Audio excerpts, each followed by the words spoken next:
ನೋಟಿಸ್ಗಳು ಬರ್ತಾ ಇದೆ ಸರ್. ವಿಜೇಂದ್ರ ಒಂದು ಕಡೆ ಏನು ಹೇಳ್ತಾರೆ ಸರ್, ಕಾಂಗ್ರೆಸ್ನವರು ಗ್ಯಾರಂಟಿ ಯೋಜನೆಗಳನ್ನು ಮ್ಯಾನೇಜ್ ಮಾಡೋದಕ್ಕಾಗಿ ಆದಾಯ ತೆರಿಗೆ ಮೂಲಕ ನೋಟಿಸ್ ಕೊಡಿಸಿ ವಸೂಲಿ ಮಾಡ್ತಕ್ಕಂಥ ಕೆಲಸ ಮಾಡ್ತಾರೆ, ಅದರ ತಂದು ಇದಕ್ಕೆ ಟ್ಯಾಗ್ ಮಾಡ್ತಾರೆ ಸರ್. ವಿಜೇಂದ್ರಗೆ ಕನಿಷ್ಠ ಒಂದು ಸಾಮಾನ್ಯ ಜ್ಞಾನ ಇಲ್ವಾ?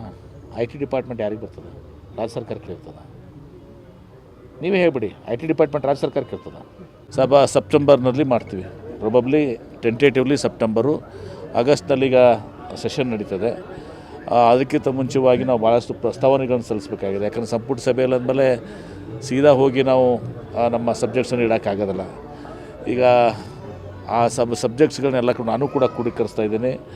ಎಲ್ಲ ಶಾಸಕರಿಗೂ ಕೂಡ ನಾನು ಅದು ಪಡ್ಕೊಂಡು ವಿಷಯಗಳನ್ನ ನಾವು ಇಲಾಖೆಗೆ ಮಾಡಿಸಿ ಅಲ್ಲಿ ಅದನ್ನು ಅಪ್ರೂವಲ್ ಪಡ್ಕೊಂಡು ಅಟ್ಲೀಸ್ಟ್ ಕನಿಷ್ಠ ಒಂದು ಏನಾದರೂ ಒಂದು ಪ್ರೊಸೆಸ್ನಲ್ಲಿ ಒಂದು ದಿವಸ ಅದು ಇರಬೇಕಾಗ್ತದೆ.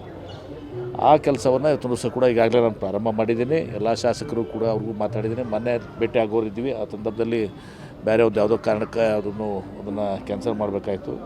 ಈಗ ಮತ್ತೆ ಶೀಘ್ರದಲ್ಲಿ ಎಲ್ಲರೂ ಕೂಡ ಚರ್ಚಿಸಿ ಅವರೆಲ್ಲರ ಇದನ್ನು ತೆಗೆದುಕೊಂಡು ಸೆಪ್ಟೆಂಬರ್ ತಿಂಗಳು ಅಂದರೆ ತಪ್ಪಿದರೆ ಅಕ್ಟೋಬರು, ಸೆಪ್ಟೆಂಬರ್ನಲ್ಲೇ ಆಗಲಿಕ್ಕೆ ಸಾಧ್ಯ ಆದಷ್ಟು ಮಟ್ಟಿಗೆ ಸೂಕ್ತ ಆಗ್ತದೆ ಅಂತೇಳಿ.